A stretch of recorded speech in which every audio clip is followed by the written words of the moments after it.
Ever wondered if mythical creatures were more than just legends? What if they actually existed? Not just in stories, but right here on Earth.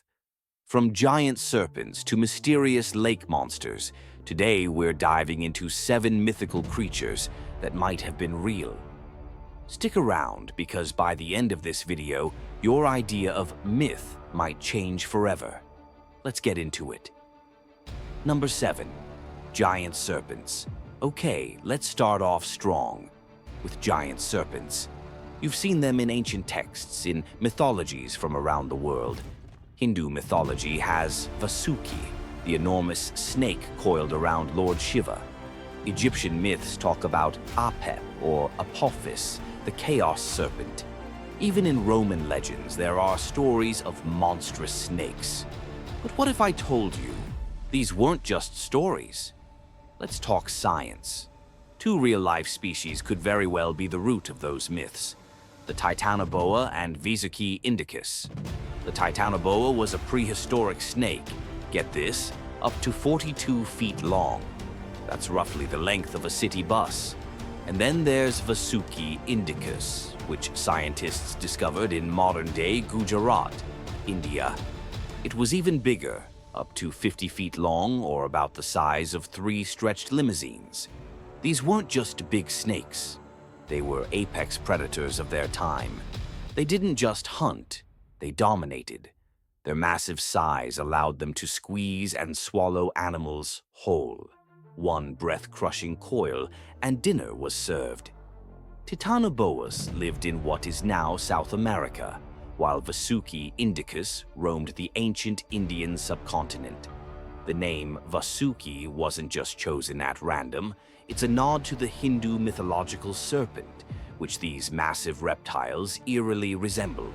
So next time you hear a story about a divine or monstrous snake, remember, there might have been a time when such creatures ruled the earth.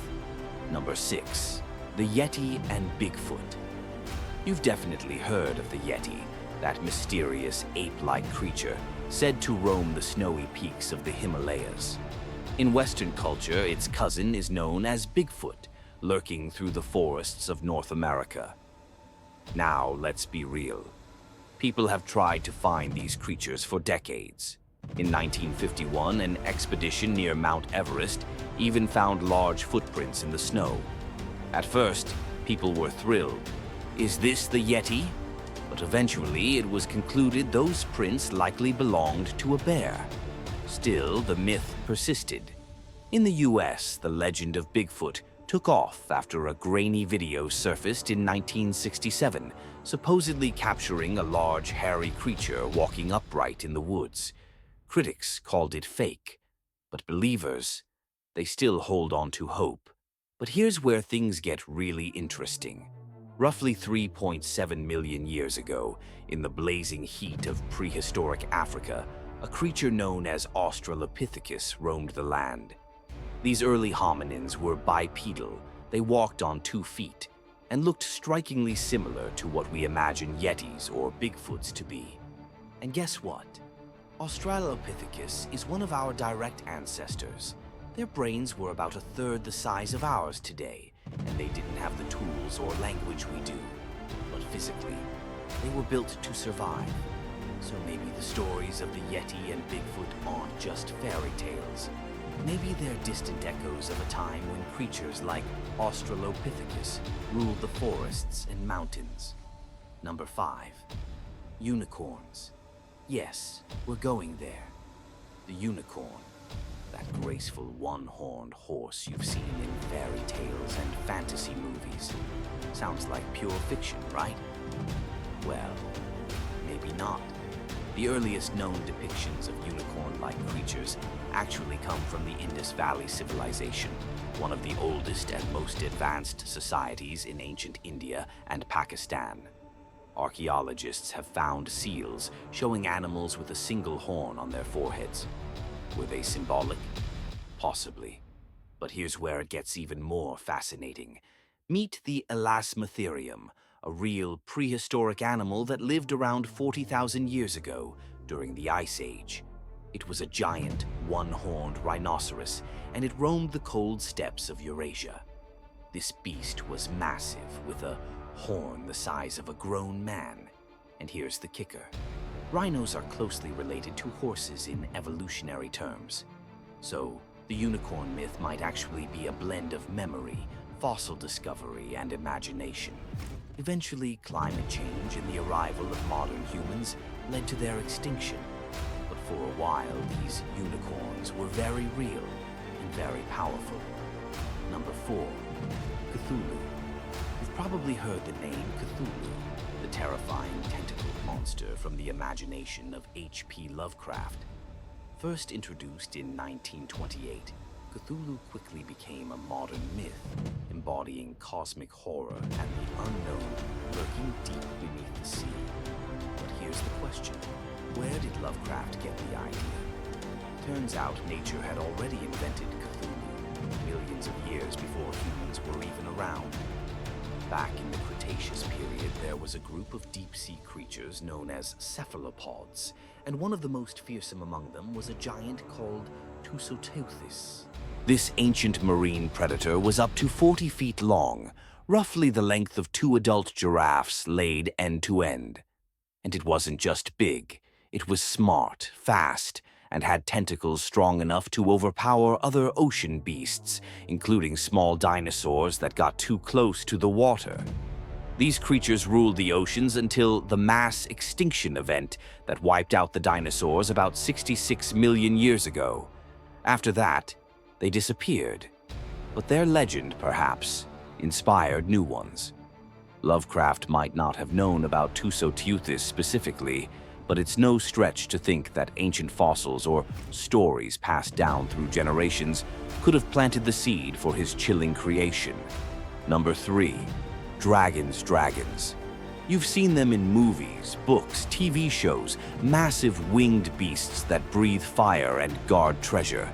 They're one of the most iconic mythical creatures of all time. But could dragons have actually existed? Let's break it down. Across cultures, the image of a dragon varies. In Eastern traditions, dragons are usually long, snake-like, and wise, often associated with rivers, clouds, and weather. In Western cultures, they're massive winged monsters, dangerous, fire-breathing, and fearsome. Now, here's where it gets interesting. A lot of scholars believe that the dragon myth may have been inspired by dinosaur fossils. Imagine being an ancient farmer and unearthing a giant skull-like bone with huge teeth. With no knowledge of paleontology, what would you think? It must have come from a monster, maybe even a fire-breathing one. But hold on, there's more. Around 66 million years ago, during the time when dinosaurs still roamed the earth, there lived a flying reptile known as Quetzalcoatlus. This creature was enormous, arguably the largest flying animal ever to exist. Its wingspan? Over 30 feet. Its beak alone was the size of a human adult. If you saw this thing soaring through the sky, your first thought might not be dinosaur. It might be dragon. Quetzalcoatlus belonged to a group called pterosaurs, which aren't actually dinosaurs, but they lived alongside them. These airborne giants could easily snatch up smaller dinosaurs or scavenge on the dead. So even if dragons never breathed fire, the idea of giant, flying predators, not as fictional as it sounds, and it's easy to see how ancient people, discovering bones, hearing stories, watching birds of prey, might have combined all those elements into the powerful image of a dragon. Number 2. Dwarfs. You've probably grown up hearing stories about dwarfs, small, sturdy beings who live underground, craft magical tools, and feature in fairy tales like Snow White. In Norse mythology, dwarfs are wise, mysterious blacksmiths. In modern fantasy, they're often depicted as brave warriors with long beards and axes. But here's a wild thought. What if they were real? Not exactly like the fantasy version, of course, but something close. Let me introduce you to Homo floresiensis. This was a species of tiny human-like beings who lived on the Indonesian island of Flores around 50,000 years ago. They stood just over 3 feet tall, roughly the size of a kindergartner, but they were fully upright and capable of using tools. Scientists often refer to them as hobbits, but you can easily draw parallels to dwarfs. Their small stature, isolated habitat, and survival skills make them seem like something right out of a fantasy tale. Why were they so small? Well, it might have something to do with what's called island dwarfism, a phenomenon where species evolve to be smaller when confined to isolated environments with limited resources.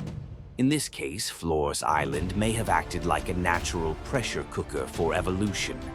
These small humans probably faced some serious challenges, like sharing space with Komodo dragons, which were, and still are, deadly predators. It's believed that Homo erectus, a more widespread and taller human ancestor, arrived on the island much earlier, but over time their descendants shrank and evolved into Homo floresiensis due to the unique island conditions. So while dwarfs swinging hammers in glowing forges might be a stretch, the idea of a miniature human species? That's completely grounded in reality. Number 1, the Loch Ness Monster. All right, we've made it to number 1. The Loch Ness Monster, a creature that's captivated imaginations for generations. People claim to have seen it swimming in the murky waters of Loch Ness, a large lake in Scotland. It's usually described as having a long neck, a bulky body, and moving like a giant aquatic dinosaur. Sounds crazy, right? But what if there's a prehistoric origin to this myth? Let's talk about plesiosaurs. Plesiosaurs were marine reptiles, not dinosaurs, but close cousins that lived during the Jurassic and Cretaceous periods. They had long necks, flippered limbs, and massive bodies. They looked exactly like what people imagine when they talk about Nessie. These creatures could grow as long as 3 SUVs placed end to end. And they weren't just big, they were strong swimmers, ruling ancient oceans for nearly 150 million years. Now, plesiosaurs are officially extinct, believed to have died out in the same mass extinction that wiped out the dinosaurs 66 million years ago. So how could they explain modern-day sightings? One theory: some of the fossils may have been discovered by early humans or even more recent civilizations. Without understanding what they were, people might have assumed they were from a living creature. From there, stories and sightings may have taken on a life of their own.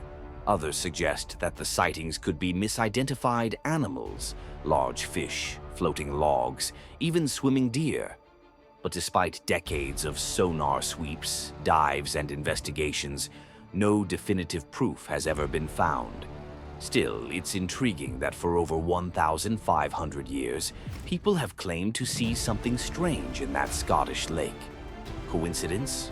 Or did a plesiosaur somehow survive, or inspire the legend? Who knows? But one thing's certain: Nessie has earned her place in the list of mythical beings that might not be entirely mythical.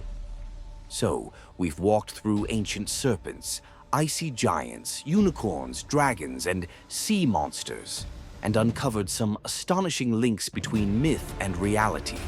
But this raises a bigger question. What makes these creatures mythical in the first place? Is it the magic we assign to them, the stories passed down through generations, or simply our lack of understanding of what once walked or swam this earth? In many cases, myths begin when humans try to explain the unexplainable. When we discover enormous bones, strange markings, or unusual creatures, our imagination fills in the gaps. Sometimes those gaps become legends, and over time those legends become myth. Yet, as we've seen, a surprising number of these so-called mythical beings are grounded in real science, paleontology, or anthropological discoveries.